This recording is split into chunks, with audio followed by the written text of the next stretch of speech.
이 기자 안녕하십니까? 네, 안녕하세요. 이경태입니다. 네, 제가 이제 방금 언급했듯이 이재명 대통령 어제 일정을 소화하지 못했는데 이 감기 몸살 이게 좀 만만치 않은가 봅니다. 어떻습니까? 예. 저 어제 본의 아니게 좀 어제 아침에 좀 잘못된 소식을 전하게 됐습니다. 네. 방송 이후에 대통령실 언론 공지가 나왔는데요. 비서실장이 일정을 대신 참석하는 걸로 일정이 바뀌어서 아, 대통령 일정이 다 취소됐다. 뭐 이렇게 얘기가 나오더라고요. 이제 퍼뜩 국무회의 때 감기 몸살 앓고 있다고 본인이 말하신 게 생각나가지고 네, 뭐 대변인들 해서 이제 대통령실 관계자들한테 전화를 돌려봤는데 네. 몸살로 일정 조절한 게 맞고 어제 음. 국무회의 때도 굉장히 힘들어하셨다. 뭐 이렇게 얘기하더라고요. 그래요. 통상 이제 대통령의 건강이 안보 상황, 뭐 경호 엠바고로 꼽히거든요. 네. 그래서 이제 보도를 해야 되나 말아야 되나 했는데 음, 대통령 본인께서 이제 국무회의에서 말했던 것이라 네. 보도해도 된다. 뭐 이렇게 돼서 어제 애청자 여러분들도 기사로 상황을 좀 그렇습니다. 아시게 된 것 같습니다.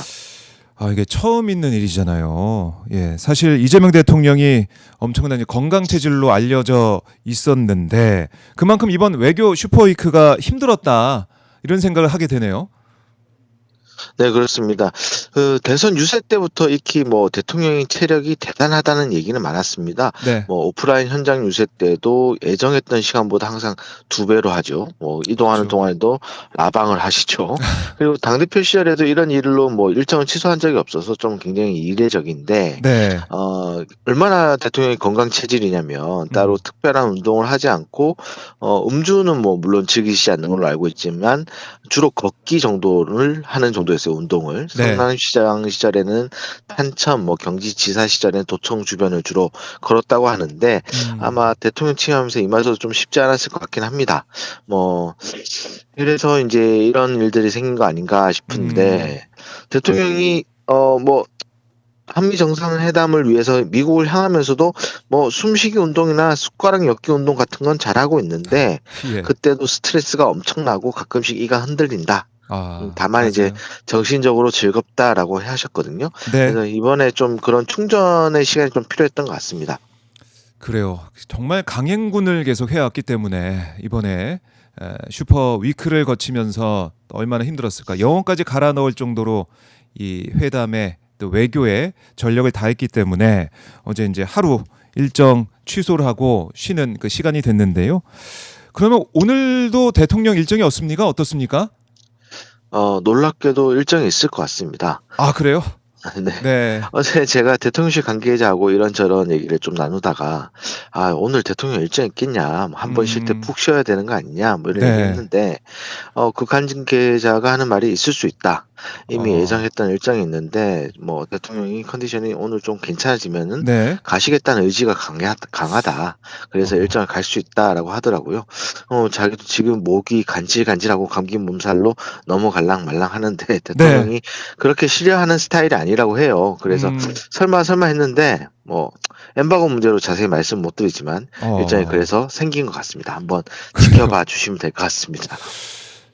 그러면 이제 몸살에서 어느 정도 이제 회복을 했을 거다라고 우리가 또 짐작은 해 보게 되는데 이게 저희 시청자분들도 그렇고 좀 걱정이 되실 것 같아요. 완벽하게 몸 상태를 회복한 다음에 일정을 소화하는 게 좋겠다 이런 생각하실 것 같은데 이거 좀 봐야겠군요. 일정 소화하는 모습을 좀 보면 완벽하게 회복이 됐는지 아니면 좀 그래도 강행군을 또 이어가는 그런 분위기인지 이따 좀 알 수 있겠군요. 어떻습니까? 네, 그렇습니다. 네, 아무래도 이제 대통령의 건강 상황은 앞서 말씀드렸다시피 저희가 이제 공개적으로 알 수 있는 그렇죠. 부분들이 아니라서요. 대통령의 기색, 어투, 뭐 네. 어조, 뭐 이런 것들을 좀 보면서 짐작하게 되지 싶어요. 알겠습니다. 많은 분들이 또 빨리 쾌차하기를, 쾌유하기를 또 힘을 내기를 원하고 바라고 계실 것 같습니다. 자, 마지막으로 이것 좀 짚어볼게요. 김민석 국무총리가 정부 자산 매각 금지 대통령 긴급 지시 관련해서 과거 사례 전수조사 지시했는데 YTN 민영화 문제도 언급이 됐더라고요. 네, 그렇습니다. 이게 김건희가 대선 국면에 YTN 기자에게 네, 진짜 나도 복수해야지 안 되겠네. 뭐 이런 협박성 발언을 한 적이 있죠. 예, 그리고 나서 2020년에 정부가 보유했던 YTN 지분이 3,199억 원에 이제 네. 팔렸어요. 그래서 이제 이게 혹시 김건희가 매각에 관여했던 거 아니냐 뭐 이런 의심이 좀 나오는 상황이거든요. 네. 대통령도 이제 지시를 했던 건데 국무회의를 통해 좀 더 분명해진 다음에 이제 김희석 총리가 그것을 받아 안았습니다. 그래서 이제 즉각적으로 모든 사례에 대해서 전수조사와 감사를 실시하고 네. 특히 결과에 따라서는 검경 합동 수사 위법한 경우에는 계약 취소 및 원상 복구 뭐 이런 네. 얘기까지 해서 저는 상당히 주목이 돼요.